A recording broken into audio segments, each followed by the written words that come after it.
नमस्कार दोस्तों, YouTube के इस चैनल में आप सबका स्वागत है।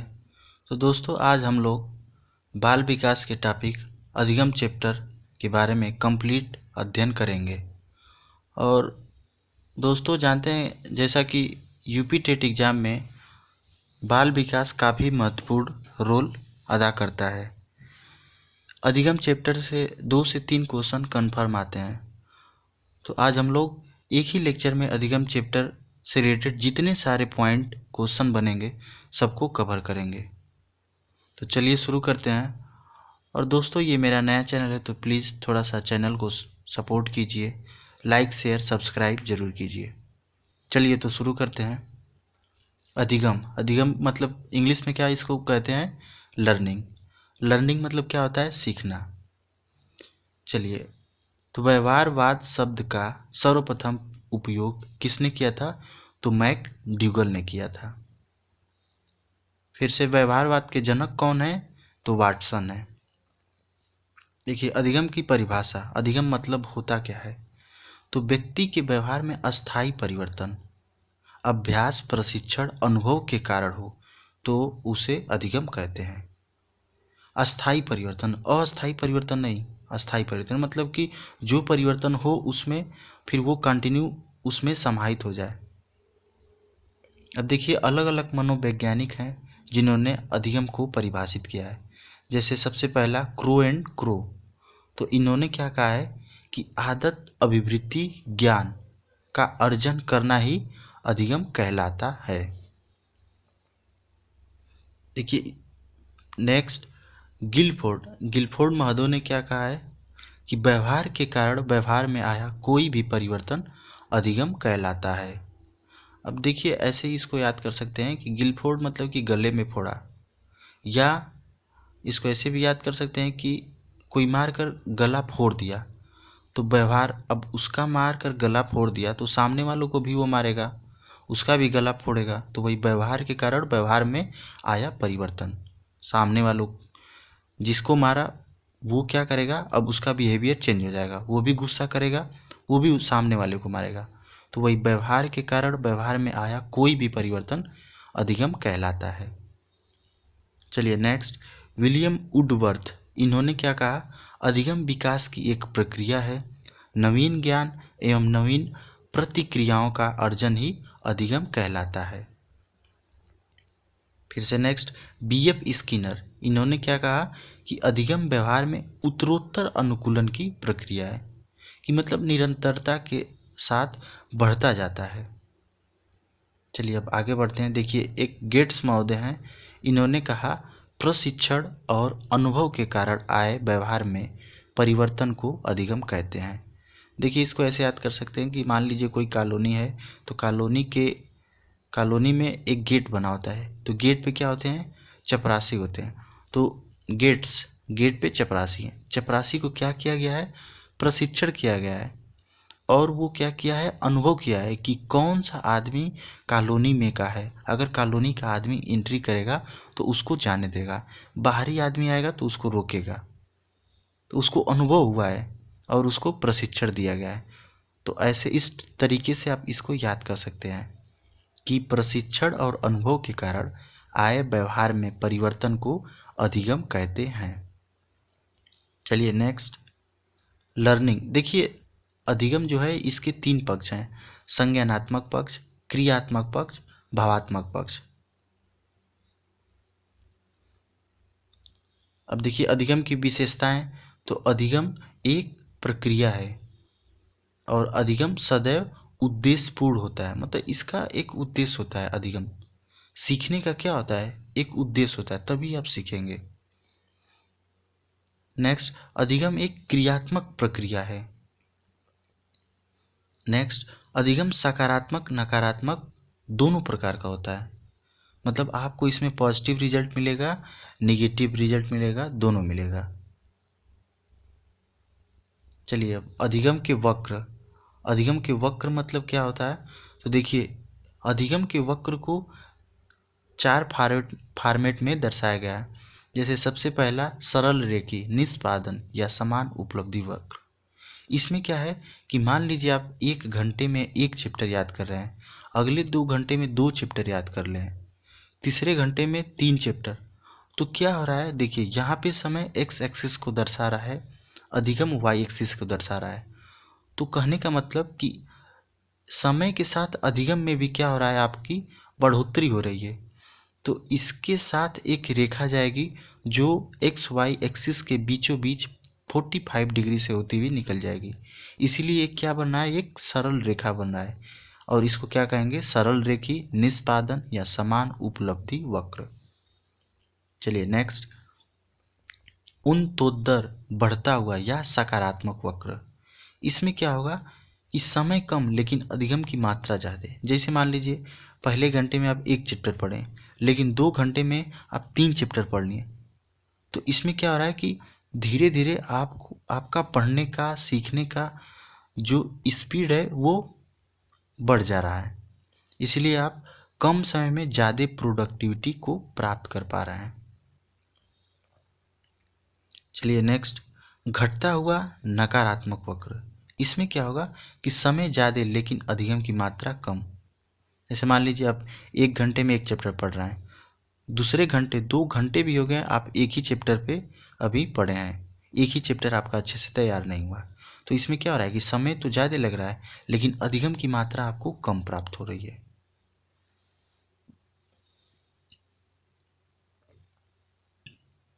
चलिए नेक्स्ट, मिश्रित वक्र या सर्पिलाकार, इसको बोलते हैं एस टाइप। तो इसमें क्या होगा कि ये जो आप ऊपर दोनों पढ़े हैं कि बढ़ता हुआ घटता हुआ, दोनों का मिक्स रूप है, उसी को बोलते हैं मिश्रित वक्र या सर्पिलाकार या एस टाइप। चलिए यहाँ पे लिखा है कि अधिगम को प्रभावित करने वाले कारक। तो अधिगम को कौन कौन से कारक प्रभावित करते हैं, तो अभिप्रेरणा, विषय वस्तु, वातावरण, नवीन ज्ञान और मानसिक विकास। अभिप्रेरणा मतलब क्या होता है, मोटिवेशन। अगर आप कोई काम करने के लिए मोटिवेटेड हैं तो आप अच्छे से करेंगे, उसमें रुचि दिखाएंगे, तो ज़्यादा समय तक करेंगे, तो क्या होगा, आपको अधिगम समय के साथ हो जाएगा। और किसी काम में अगर आप रुचि ही नहीं दिखाएंगे तो क्या होगा, आपको अधिगम प्राप्त नहीं होगा। फिर उसके बाद विषय वस्तु, तो विषय वस्तु पे भी अधिगम डिपेंड करता है। मान लीजिए कोई ऐसा विषय है, जैसे मान लीजिए मैथ सब्जेक्ट है, मैथ में आपको रुचि है तो आप क्या करेंगे, उसको ज़्यादा समय देंगे, ज़्यादा पढ़ने की कोशिश करेंगे और वो आपका तैयार हो जाएगा। फिर से नेक्स्ट, अधिगम के सिद्धांत। तो देखिए अधिगम के मुख्यतः 2 सिद्धांत दिए गए हैं, एक है व्यवहारवादी, एक है संज्ञानवादी। संज्ञानवादी को गेस्टाल्टवाद भी कहते हैं। अब व्यवहारवादी में कौन कौन है, तो पावलोव, स्किनर, थॉर्नडाइक, हल। गेस्टाल्टवादी या संज्ञानवादी में कौन है, तो कोहलर, मैक्स वर्दिमर, लेविन और गुप्ता। देखिए व्यवहारवादी में क्या कहा गया है कि पुनर्बलन, अनुक्रिया, उद्दीपक, अभिप्रेरणा के अनुसार अधिगम होता है। अनुक्रिया मतलब क्या, आप कोई क्रिया करेंगे। उद्दीपक मतलब क्या, कि कोई उद्देश्य रहेगा, उसके अनुसार आप कार्य करेंगे। और देखिए व्यवहारवादी में क्या कहा गया है कि अधिगम यंत्रवत होता है और ये धीरे धीरे होता है। कोई भी चीज़ आदमी सीखता है तो धीरे धीरे सीखता है। लेकिन संज्ञानवादी या गेस्टाल्टवाद में क्या होता है कि अधिगम यंत्रवत नहीं होता, अधिगम अचानक हो जाता है। चलिए आगे बढ़ते हैं। अब देखिए व्यवहारवादी और संज्ञानवादी को और डिटेल में समझाया गया है कि व्यवहारवादी में क्या होता है कि इसमें अनुक्रिया उद्दीपक के बीच संबंध होता है। अनुक्रिया मतलब रिस्पांस, कोई काम करने के लिए जो हम क्रिया करते हैं, जैसे मान लीजिए हमको भोजन चाहिए, उसके लिए हम लोग क्या करते हैं, खेतों में फसल बोते हैं, हल चलाते हैं, हम लोग क्रिया करते हैं, लास्ट में अंततः हमको क्या प्राप्त होता है, भोजन प्राप्त होता है। तो भोजन क्या है, उद्दीपक है, लक्ष्य हमको प्राप्त हुई। उसी तरह क्लास में कोई बच्चा है, उसको मैथ नहीं आ रहा है तो अपना मैथ पे ज़्यादा समय देगा, उस पर क्रिया करेगा और धीरे धीरे क्या होगा, उसको अच्छा रिजल्ट प्राप्त हो जाएगा। तो यही अनुक्रिया मतलब रिस्पांस, उद्दीपक मतलब स्टिमुलस। तो आर और एस के बीच ये संबंध को दर्शाता है। संज्ञानवादी में क्या होता है कि आपकी इंद्रियां इसमें काम करती हैं, जैसे आँख, नाक, स्किन, टंग, ये सब काम करती हैं। इसमें सूझबूझ आधारित होता है। चलिए अब next and most important, Thorndike learning. कोई भी कहीं से पढ़ा होगा, थॉर्नडाइक के बारे में ज़रूर जानता होगा कि इन्होंने क्या क्या सिद्धांत दिए। तो चलिए हम लोग पढ़ते हैं कि थॉर्नडाइक क्या है। एक अमेरिकन मनोवैज्ञानिक थे और ये पशु मनोवैज्ञानिक थे और इनको प्रथम शैक्षिक मनोवैज्ञानिक कहा जाता है। देखिए थॉर्नडाइक ने मुख्यतः दो नियम दिए हैं, एक प्राथमिक या मुख्य नियम और एक दूसरा द्वितीय या गौड़ नियम। देखिए प्राथमिक या मुख्य नियम में इन्होंने 3 नियम बताए। सबसे पहला अभ्यास का नियम। देखिए अभ्यास के नियम में क्या बताएं, आर और एस के बीच संबंध। जैसे हम अभी ऊपर बताएं कि आर और एस क्या है, कि आर मतलब रिस्पांस, एस मतलब स्टिमुलस। तो आर मतलब हम क्रिया कर रहे हैं, किसके लिए, लक्ष्य प्राप्त करने के लिए। तो यही बताएं कि आर और एस के बीच संबंध अगर अच्छा होगा तो आपको अधिगम जल्दी प्राप्त होगा। मतलब कि कोई काम करने के लिए आप क्रिया करेंगे तो आपको रिजल्ट जल्दी प्राप्त होगा। फिर दूसरा है प्रभाव का नियम, या इसी को बोलते हैं संतोष और असंतोष का नियम या परिणाम का नियम। अगर कोई काम कर रहे हैं आपको अच्छा रिजल्ट प्राप्त होगा तो आप उससे प्रभावित होंगे, परिणाम देखकर संतोष होंगे आप, और फिर उस कार्य को करने में रुचि दिखाएंगे। फिर तीसरा है तत्परता का नियम, तैयारी का नियम, प्रेरणा का नियम। तो तत्परता का नियम मतलब कि आप कोई काम करने में कितने तत्पर हैं, कितने दिल से उस काम में लगे हैं, उसी को तत्परता का नियम कहते हैं। तो देखिए ये प्राथमिक नियम है तीनों। और द्वितीय नियम या गौड़ नियम में क्या आता है, बहुक्रिया का नियम। बहुक्रिया का मतलब क्या होता है कि कोई भी रिजल्ट प्राप्त करने के लिए या कोई भी लक्ष्य प्राप्त करने के लिए हम कितने क्रिया करते हैं। जैसे मान लीजिए आपके सामने कोई मैथ का क्वेश्चन है, उस मैथ के क्वेश्चन को लगाने के लिए आप कितने तरीके अपनाते हैं, तो वो क्या है, बहुक्रिया। फिर से नेक्स्ट आंशिक क्रिया का नियम। आप कोई कार्य करने के लिए थोड़ा ही समय उस पे देते हैं तो वो क्या है, आंशिक क्रिया। फिर से नेक्स्ट मनोवृत्ति का नियम। मनोवृत्ति मतलब क्या होता है कि हर एक आदमी की किसी भी टॉपिक पे थिंकिंग पॉजिटिव भी हो सकती है, निगेटिव भी हो सकती है। तो वही कोई आदमी अगर पढ़ना चाह रहा है तो वो अगर वो पॉजिटिव थाट रखेगा तो पढ़ाई करेगा और रिजल्ट अच्छा प्राप्त होगा। अगर कोई बच्चा ये सोच ले कि पढ़ने से क्या होगा, निगेटिव थाट पहले से ला ले, तो फिर क्या होगा, उसका पढ़ने में मन नहीं लगेगा और अधिगम अच्छा प्राप्त नहीं होगा। फिर से नेक्स्ट सादृश्यता का नियम। तो ये क्या है, पूर्व ज्ञान नवीन ज्ञान के बीच संबंध। जैसे किसी बच्चे को पहले से कुछ ज्ञान है तो नवीन ज्ञान जब प्राप्त करेगा तो पूर्व ज्ञान जो है उसके अनुसार उसको कंपेयर करेगा और अपने माइंड में बैठाएगा। फिर से नेक्स्ट साहचर्यात्मक नियम। तो ये क्या है, तालमेल का नियम। ये भी सादृश्यता के नियम की तरह ही है।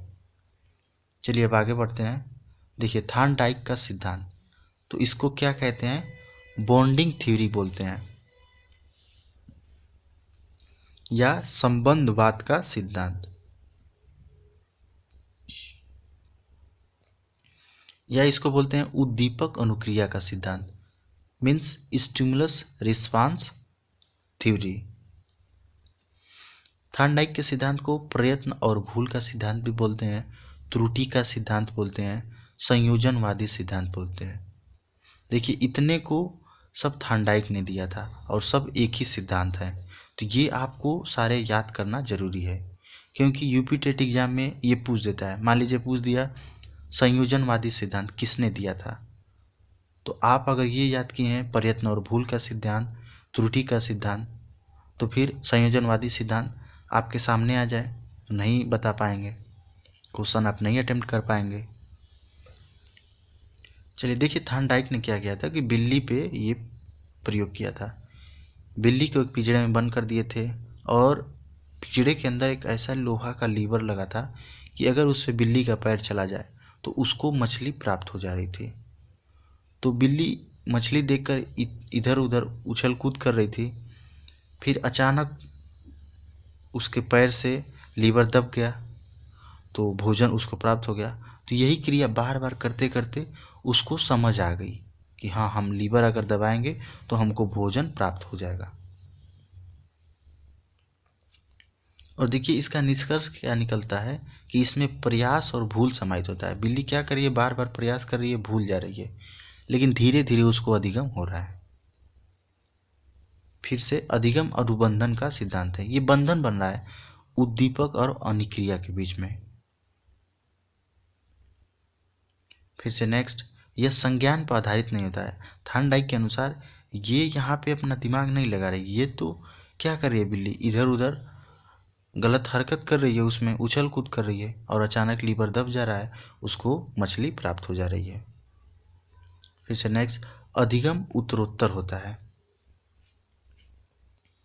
चलिए आगे बढ़ते हैं। देखिए बिल्ली का फिगर बना है।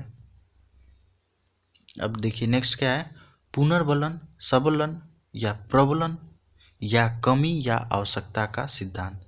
इसको जैविकी आवश्यकता का सिद्धांत भी बोलते हैं, चालक न्यूनता का सिद्धांत बोलते हैं, परिकल्पित निगमन का सिद्धांत बोलते हैं। और ये सारे सिद्धांत को किसने दिया था, तो क्लार्क हल ने दिया था। अब देखिए इसको आप कैसे याद करेंगे। सपोज कीजिए आप खेत में क्या करते हैं, जाकर हल चलाते हैं। हल क्यों चलाते हैं, क्योंकि आपको भोजन चाहिए, भोजन की आपको कमी हुई, आवश्यकता हुई, तो वही कमी का सिद्धांत या आवश्यकता का सिद्धांत। और हल चलाने से क्या होगा, आप बल लगाएंगे तो पुनर्बलन या प्रबलन, बल इसमें आ रहा है ना, तो ऐसे आप एक दूसरे को इंटरलिंक करके याद कर लेंगे। देखिए यहाँ पे क्या लिखा है, इसके अनुसार मनुष्य को जैविकी आवश्यकता होने पर अधिगम करने को प्रेरित होता है। जैसे भूख लगने पर आप क्या करेंगे, भोजन की आवश्यकता में इधर उधर भटकेंगे, क्रिया करेंगे। चलिए नेक्स्ट, प्रतिस्थापन सिद्धांत या इसे और क्या कहते हैं, अस्थाना पक्ष का सिद्धांत, या इसे बोलते हैं सब्स्टिट्यूशन थ्योरी। इसको अब ये पूछ देगा कि इसको किसने दिया था, तो एडविन गुथरी ने। प्रयोग किस पे किया था, तो खरगोश पे। देखिए इसमें क्या है कि मान लीजिए कोई आदमी बैठा है, अगर कोई खरगोश आया पहली बार और उसके पैर में काट दे, या चूहा ही, देखिए खरगोश आए और उसको पहली बार उसको काट दे पैर में, फिर अगर कुछ देर बाद दोबारा खरगोश आए तो आदमी को पता चलेगा कि ये आ रहा है, हमको काटेगा, तो फिर वो क्या करेगा, अपना प्रतिक्रिया करेगा, अपना पैर पीछे खींच लेगा। यही है प्रतिस्थापन, एक स्थान से दूसरे स्थान अपने पैर को कर लेगा। चलिए अब नेक्स्ट, इवान पी पावलाक, ये कौन थे, ये एक रूसी शरीर शास्त्री मनोवैज्ञानिक थे और इनके समर्थक कौन है, वाटसन। देखिए इवान पी पावलाक का जो सिद्धांत है उसको क्या बोलते हैं, शास्त्रीय परंपरागत अनुबंधन का सिद्धांत। अनुबंधन बॉन्डिंग के जनक इनको कहा जाता है।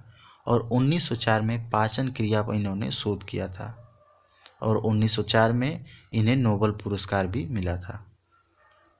देखिए इनके सिद्धांत को संबंध प्रत्यावर्तन, प्रतिवादी अनुबंधन, अनुकूलित अनुक्रिया सिद्धांत, कंडीशनल रिस्पांस थ्योरी, या इसी को बोलते हैं CR थ्योरी। देखिए इन्होंने प्रयोग किया था कुत्ते पे, डॉग पे। चलिए अब इनके प्रयोग के बारे में समझते हैं कि जैसे देखिए यहाँ पे क्या लिखा है कि भोजन लार। तो देखिए भोजन क्या है, अनकंडीशनल स्टिमुलस। स्टिमुलस मतलब ये, इसको आप रिजल्ट समझिए, लक्ष्य समझिए कि हमको भोजन प्राप्त करना है। आपके सामने भोजन आएगा तो आप क्या होगा, अनकंडीशनल रिस्पांस करेंगे, मतलब कि मुंह में लार आ जाएगा। ठीक, तो ये भोजन क्या है, एक प्राकृतिक उद्दीपक है, नेचुरल है। आपके सामने जब भी भोजन आएगा, मिठाई आ गया, जलेबी आ गया, इमली आ गया, तो मुंह में क्या हो जाएगा, लार आ जाएगा। तो ये मुंह में जो लार आ रहा है ये क्या है, अनुक्रिया है, या इसके अनुसार, मतलब भोजन के अनुसार। तो ये क्या है, एक स्वाभाविक अनुक्रिया, ये नेचुरल है। लेकिन अब देखिए, मान लीजिए इवान पी पावलाग ने जो प्रयोग किया था तो वो कुत्ते पे प्रयोग किया था। तो वो क्या करते थे कि कुत्ते को जब भोजन देते थे तो भोजन देने से 5 मिनट जस्ट पहले घंटी बजाते थे, फिर ले जाकर उसको भोजन देते थे, तो उसके मुंह से लार निकलता था। यहाँ पे वो क्या कर दिए कि कंडीशन लगा दिए कि भोजन देने से जस्ट पहले वो घंटी बजा रहे हैं, ये कंडीशन हो गया। तो इसीलिए इसको क्या बोलेंगे, CS, कंडीशनल स्टिमुलस। ये क्या है, कृत्रिम उद्दीपक। अब देखिए, अब ऐसे ही कंटिन्यू करते रहें 10 से 15 दिन, तो अब कुत्ते को समझ आ जाएगा कि अगर जब घंटी बजेगा तो तुरंत 5 मिनट बाद हमको या 2 मिनट बाद हमको भोजन मिलेगा। मतलब अब यहाँ पे क्या हो रहा है कि कंडीशन, घंटी ज्यों बज रहा है तो उस तुरंत उसके मुंह से लार निकलने लग रहा है। तो देखिए यहाँ पे भी कुत्ता क्या हुआ, सीख लिया कि घंटी बजने पर हमको क्या मिलेगा, भोजन मिलेगा।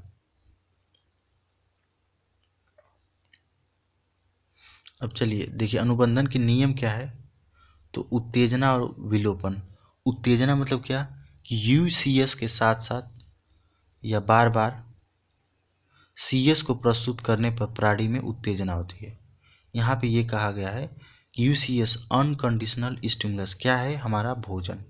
तो भोजन देने के साथ साथ CS कंडीशनल क्या है, घंटी। अगर बार बार घंटी बजाएंगे तो क्या होगा कि प्राणी में उत्तेजना होगी। प्राणी को मतलब कुत्ते को पता चल जाएगा कि अब हमको भोजन मिलने वाला है। लेकिन विलोपन, विलोपन में क्या कहा गया कि अनुबंधन के बाद यदि कुत्ते के सामने बार बार बस CS प्रस्तुत किया जाए तो कुछ दिनों बाद लार प्रस्तुत नहीं होगा, इसे ही विलोपन कहते हैं। जैसे अब मान लीजिए कि कोई आदमी है तो बस घंटी बजा रहा है, भोजन नहीं दे रहा है, घंटी बजा रहा है, दूसरे दिन भी भोजन नहीं दे रहा है, ऐसे ही कंटिन्यू 15 दिन करेगा तो कुत्ते को भी पता चल जाएगा कि ये हमको मूर्ख बना रहे हैं, कि घंटी बजा रहे हैं लेकिन हमारे सामने भोजन प्रस्तुत नहीं कर रहे हैं। तो इससे रिजल्ट क्या होगा कि अब कुत्ते के मुंह से लार टपकना बंद हो जाएगा। देखिए आप इतना सब पढ़ें, अब इसको आप ये जानिए कि शैक्षिक जीवन में इसका क्या महत्व है।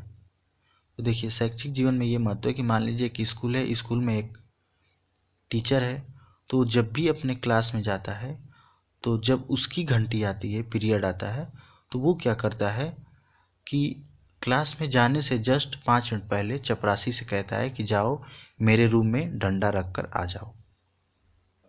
चपरासी जाता है, डंडा रख कर चलाता है, फिर अपना टीचर आता है, पढ़ाता है। अब क्या हुआ, टीचर को छुट्टी लेनी पड़ी, तो टीचर स्कूल नहीं आया, लेकिन फिर भी उसने चपरासी को फ़ोन करके कहा कि जब मेरी घंटी आएगी तो ले जाकर डंडा रख देना। तो देखिए अगले दिन टीचर नहीं आया और वो कहा है कि जब मेरी घंटी आएगी तो डंडे ले जाकर रख देना। तो चपरासी गया, डंडा लेकर रख दिया। तो अब बच्चों को क्या होगा कि अच्छा लग रहा है कि आज टीचर आएंगे। तो दूसरे दिन भी किया, डंडा रख दिया, टीचर नहीं आए, तो बच्चों को डर था कि टीचर आएंगे, तो अनुशासन में हो गए, पढ़ाई करने लगे। लेकिन यही क्रिया अगर 10 दिन कंटिन्यू करने लगे तो बच्चों को भी समझ आ जाएगा कि लग रहा है कि सर नहीं आएंगे, बस चपरासी हम लोग को डराने के लिए हम लोग के सामने डंडा प्रस्तुत कर दे रहा है। तो देखिए यहाँ पे भी डंडे के अनुसार क्या हुआ, बच्चों के बिहेवियर में चेंजिंग आया, अनुशासन में वो हो गए। चलिए अब नेक्स्ट। अब देखिए क्या होता है, जो घंटी बजाया जा रहा था तो कुत्ते के सामने कंटिन्यू घंटी बजाते रहें, फिर उसके बाद घंटी बजाना बंद कर दें, फिर उसके बाद अचानक 10 दिन बाद अगर घंटी बजाएं तो फिर कुत्ता भूल जाएगा और कुत्ते के मुंह से लार निकलने लगेगा। उसी तरह स्कूल में जो टीचर हैं, चपरासी डेली डंडा रख रहा था, अब डंडा नहीं रखे, 1 हफ्ते बाद अचानक अगर डंडा रखे तो लड़कों को हो जाए कि लग रहा है कि आज सर आने वाले हैं, तो लड़के फिर अनुशासन में आ जाएंगे।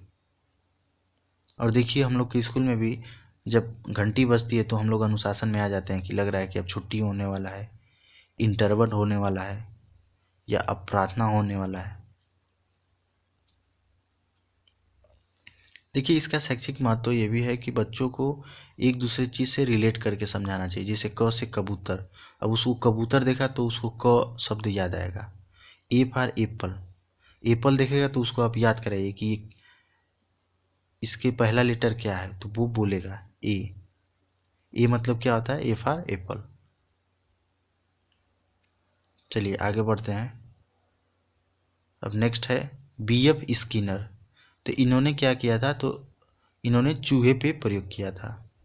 और बीएफ स्किनर का जो सिद्धांत है उसको क्या कहते हैं, क्रिया प्रसूत अनुबंधन का सिद्धांत, या आर टाइप लर्निंग थ्योरी, या साधनात्मक उत्सर्जित नैभित्तिक सक्रिय प्रतिबद्धता कार्यात्मक अनुबंधन। देखिए, इसमें भी क्या है कि चूहा है, अंदर पिंजरे में बंद है, बाहर लीवर रखा है।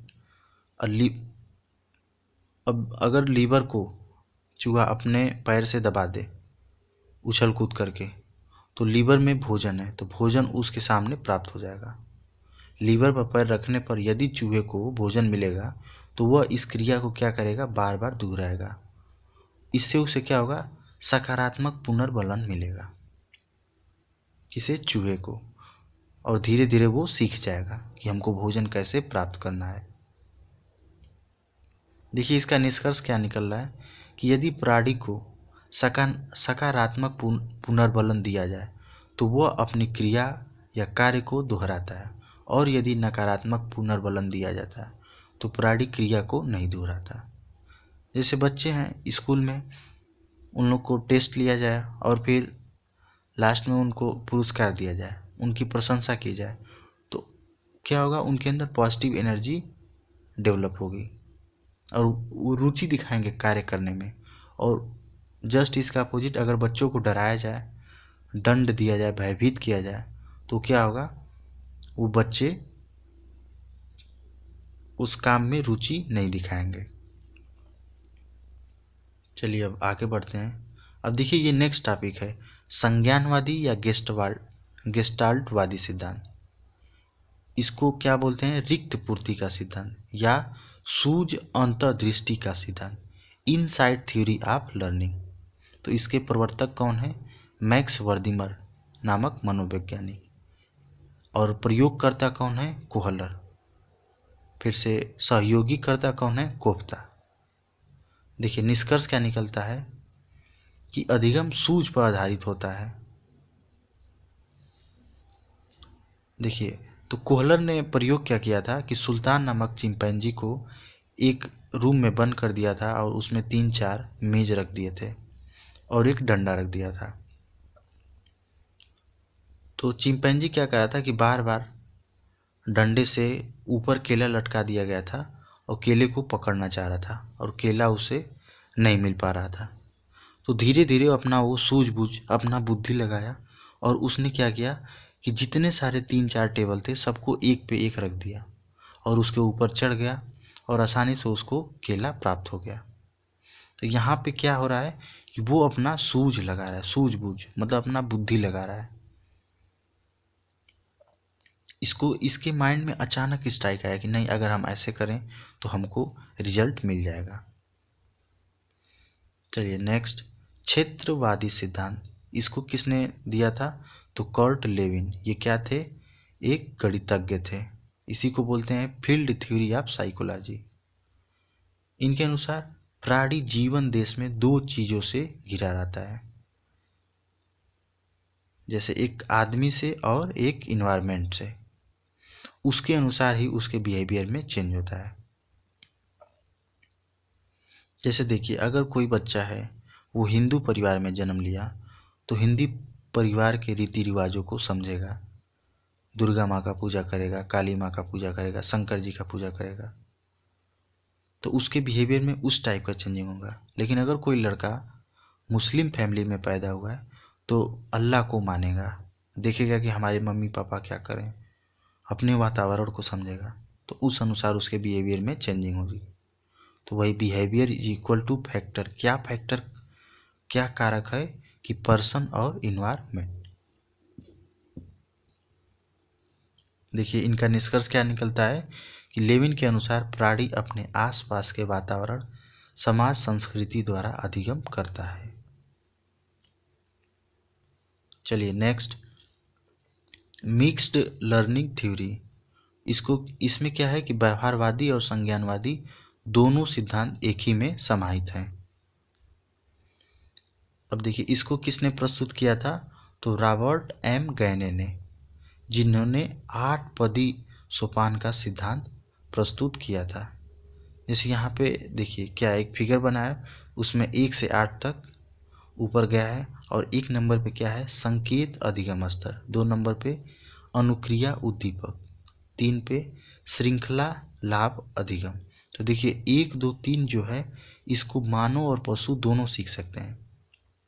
जैसे संकेत, जैसे बंदर है तो उसको संकेत दिया जाता है कि सर्कस में, तो वो उस अनुसार कार्य करता है। और आदमी को आप संकेत दे सकते हैं, अगर आपको अपने तरफ बुलाना हो तो संकेत दे सकते हैं। फिर अनुक्रिया उद्दीपक, तो ये क्या है, थार्नडाइक के सिद्धांत से ये मिलता है।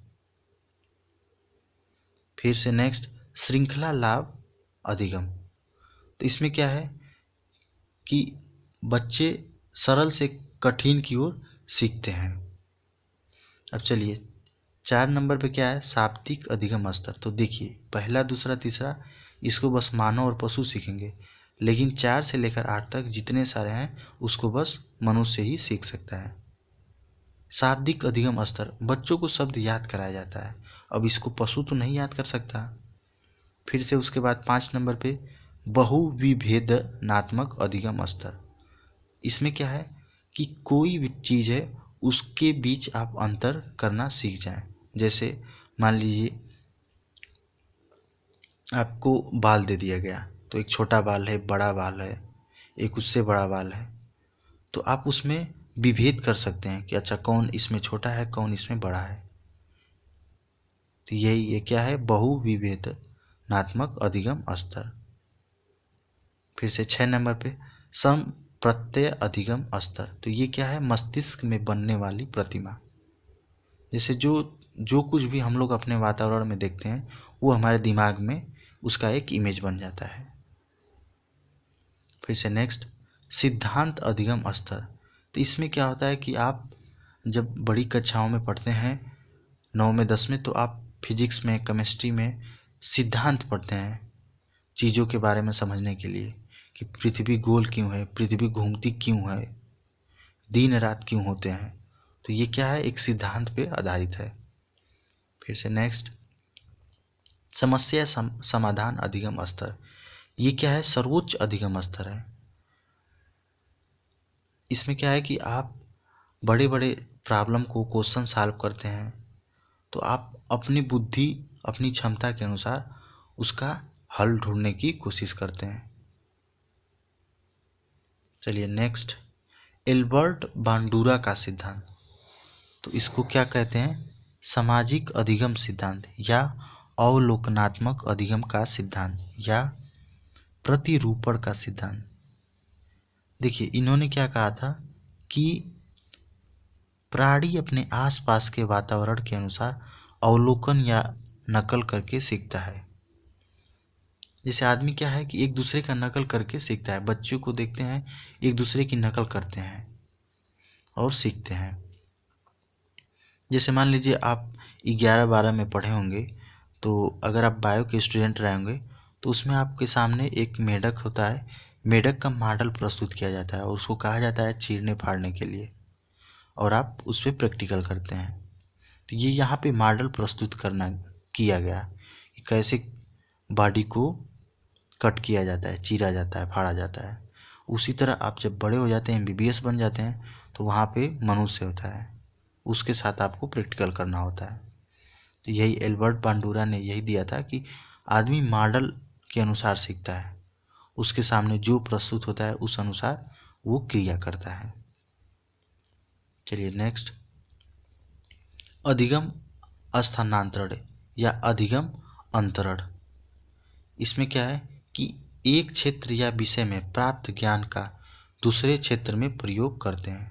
जैसे सकारात्मक अधिगम, जैसे मान लीजिए आप साइकिल चला रहे हैं, फिर आपको बाइक मिल गया, तो जब बाइक चलाएंगे तो साइकिल का जो ज्ञान है वो कुछ बाइक में यूज करने की कोशिश करेंगे कि जब सामने कोई आ जाए, स्पीड में चला रहे हैं तो ब्रेक मारें। तो यहाँ पे क्या हो रहा है कि आपको सकारात्मक मिल रहा है स्थानांतरण, कि साइकिल से आप बाइक में गए तो हमको जो साइकिल का ज्ञान है वो बाइक के ज्ञान, बाइक सीखने में भी हमें उसका यूज है। नकारात्मक में क्या होगा कि मान लीजिए आप, जैसे साइकिल और यहाँ पे बाइक था, तो नकारात्मक क्या होगा कि एक दूसरे से अलग रहेंगे। फिर चलिए शून्य अधिगम, तो मान लीजिए यहाँ पे अंग्रेजी है और यहाँ पे गणित। अंग्रेजी और गणित के बीच कोई संबंध ही नहीं है। जैसे आप इंग्लिश सीखे हैं, बहुत अच्छा इंग्लिश जानते हैं, लेकिन गणित कुछ नहीं जानते हैं, तो ऐसा नहीं है कि जब आप बहुत अच्छा इंग्लिश जानते हैं तो आपको गणित पढ़ने में आसानी होगी। इसमें क्या लगेगा, आपको समय देना पड़ेगा। चलिए नेक्स्ट क्या है, क्षैतिज स्थानांतरण। इसमें क्या है कि एक विषय का ज्ञान उसी विषय में मदद करे। फिर से नेक्स्ट, ऊर्ध्व अधिगम स्थानांतरण। इसमें क्या है कि बीज गणित आप सीखे हैं और रेखा गणित सब्जेक्ट आपके सामने प्रस्तुत किया गया, तो रेखा गणित को भी आसानी से आप सीख ले रहे हैं। तो इसमें क्या होता है कि एक विषय का दूसरे विषय में अधिगम करने में सहयोग हो रहा है। फिर से नेक्स्ट, द्विपार्शी, तो दोनों हाथों के कौशल एक दूसरे में संबंध। जैसे अगर कोई व्यक्ति है राइट हैंड से लिख रहा है और लेफ्ट हैंड से भी लिखना उसे आ जाए, तो उसे क्या बोलेंगे, द्विपार्शी। फिर देखिए यहाँ पे एक दो पॉइंट लिखे हैं कि सामान्यीकरण का नियम किसने दिया था, तो CH जड़ ने। समान तत्वों का सिद्धांत किसने दिया था, तो थॉर्नडाइक ने। तो दोस्तों ये अधिगम चैप्टर का लेक्चर था और ये कंप्लीट लेक्चर है। अब इससे बाहर कभी कोई क्वेश्चन पूछ ही नहीं सकता है, चाहे आपका यूपी टेट हो, चाहे सी टेट हो, चाहे सुपर टेट हो, अधिगम टॉपिक से इससे बाहर नहीं आएगा। तो प्लीज़ इस लेक्चर को आप 1 से 2 बार देखिए और अच्छे से तैयार कीजिए। ठीक है दोस्तों, और दोस्तों ये मेरा नया चैनल है तो प्लीज़ चैनल को थोड़ा सा सपोर्ट कीजिए, लाइक शेयर सब्सक्राइब ज़रूर कीजिए अगर आप मेरे चैनल पे विजिट कर रहे हैं। ठीक है दोस्तों, तो मिलते हैं हम लोग नेक्स्ट वीडियो में। धन्यवाद।